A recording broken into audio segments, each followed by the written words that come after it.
Hello दोस्तों, स्वागत है आपका यूट्यूब चैनल पर। तो आज हम बताएंगे सुखदेव जीवनी। सुखदेव का पूरा नाम सुखदेव थापर था। वे भारतीय स्वतंत्रता संग्राम के एक प्रमुख क्रांतिकारी थे। उन्हें भगत सिंह और राजगुरु के साथ 23 मार्च 1931 को फांसी पर लटका दिया गया था। इनकी शहादत को आज भी संपूर्ण भारत में सम्मान की दृष्टि से देखा जाता है। सुखदेव भगत सिंह की तरह बचपन से ही आज़ादी का सपना पाले हुए थे। ये दोनों लाहौर नेशनल कॉलेज के छात्र थे। दोनों एक ही सन में लायलपुर में पैदा हुए और एक ही साथ शहीद हो गए।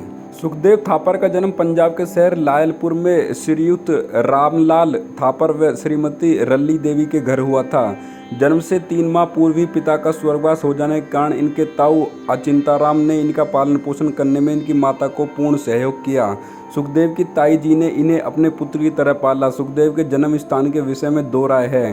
कुछ लोगों का मानना है कि इनका जन्म लुधियाना शहर के नौगढ़ क्षेत्र में हुआ था और कुछ लोग मानते हैं कि इनका जन्म लायलपुर में हुआ था, किंतु वास्तविकता में इनका जन्म लुधियाना में हुआ था।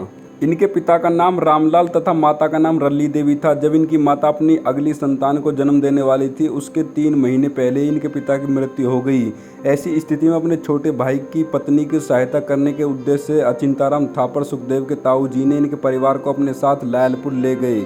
इस प्रकार सुखदेव का बचपन लायलपुर में बीता। सुखदेव का पालन पोषण इनके ताई जी ने अचिंताराम थापर ने किया। इनकी ताई जी ने इन्हें बहुत प्रेम करती थी। वे दोनों इन्हें अपने पुत्र की तरह प्रेम करते थे और सुखदेव भी इनका बहुत सम्मान करते थे और इनकी हर बात मानते थे। सुखदेव का प्रारंभिक जीवन लायलपुर में बीता और यहीं इनकी प्रारंभिक शिक्षा भी हुई।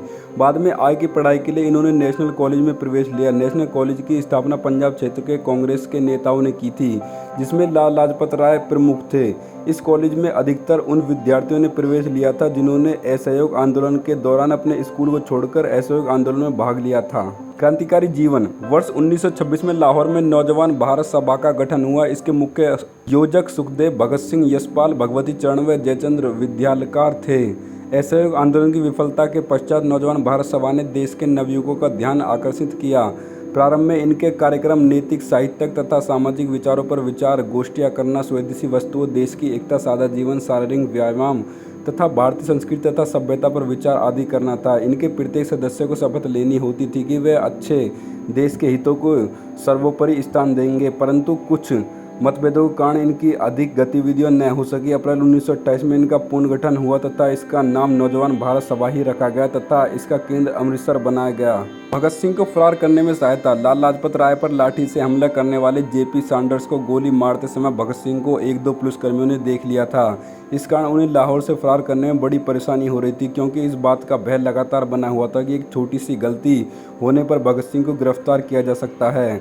इस समय में सुखदेव ने भगत सिंह को लाहौर से बाहर भेजने में सहायता की। भगत सिंह के भेष को बदलने के लिए उनके बाल काट दिए और उनकी दाढ़ी भी साफ कर दी गई, किंतु इतना सब करने पर भी उन्हें पहचाना जा सकता था। अतः सुखदेव ने एक तरकीब निकाली और रात को करीब 8 बजे के आसपास दुर्गा भाभी भगवती चरण की बोहरा की पत्नी और क्रांतिकारी संगठन की सहयोगी के पास गए और सारी परिस्थितियों को समझाकर कहा कि भगत सिंह उसकी मैम साहिबा बनकर यहाँ से बाहर निकलना है।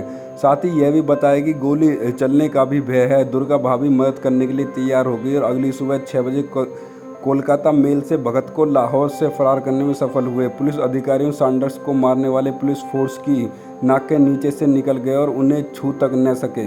केंद्रीय समिति का निर्माण। सितंबर 1928 में दिल्ली के फिरोजशाह कोटला के खंडर में उत्तर भारत के प्रमुख क्रांतिकारियों की एक गुप्त बैठक हुई। इसमें एक केंद्रीय समिति का निर्माण हुआ। संगठन का नाम हिंदुस्तान सोशलिस्ट रिपब्लिकन आर्मी रखा गया। सुखदेव को पंजाब के संगठन का उत्तरदायित्व दिया गया। सुखदेव के परम मित्र शिव वर्मा, जो प्यार में उन्हें विलेजर कहते थे, के अनुसार भगत सिंह दल के राजनीतिक नेता थे और सुखदेव संगठनकर्ता के एक-एक ईंट रखकर इमारत खड़ी करने वाले थे।